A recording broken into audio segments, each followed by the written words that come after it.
I am Dr. Deepak, working actually with critical care and respiratory medicine since last almost 20 years. Despite of the best existing hospitals with multiple chains in the country, still the pocket out of expenditure for the patients is dramatically very high in critical care and in ICU. With the current tie-up of Manipal with healthcare at home, I'm quite sure that this becomes a win-win situation for both of us. First and foremost, it provides a continuity of care for our patients. Secondly, it optimizes the cost.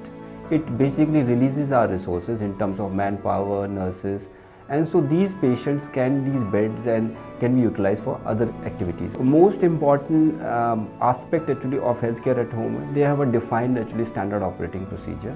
They have a very trained actually nursing staff. They have a trained actually paramedic staff, the physiotherapist. It's a full 360-degree spectrum of services which are provided in terms of ICU care, in terms of cardiac, neurophysicians, in terms of physiotherapy, in terms of ancillary requirements. So now you have a win-win situation.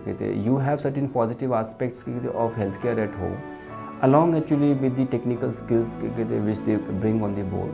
And then you have a partnership with the Manipal doctors, like the people working in ICU critical care. They can provide the additional inputs. There is a huge trust with the patient because the patient is always in touch with the Manipal healthcare at home. Plus he is in touch actually with me. And secondly, I am always updated on the net also about the recent reports, investigation. There was a family and his father basically suffered a stroke actually in a tier 3 city, should I say, in Ajmer, and they were shifted over to Jaipur. At the end of almost 1.5 months of the treatment, when the acute condition was sorted out, the patient basically required physiotherapy, good nursing care, a good standard operating procedures for medications.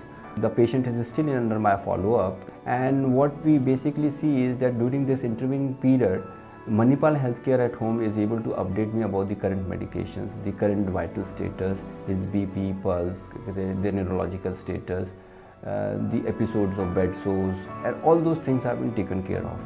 Healthcare at home is a new venture which has come. I'm quite sure with their skills, with their SOPs, they will be able to play a big game changer, and that would be good actually in a long run.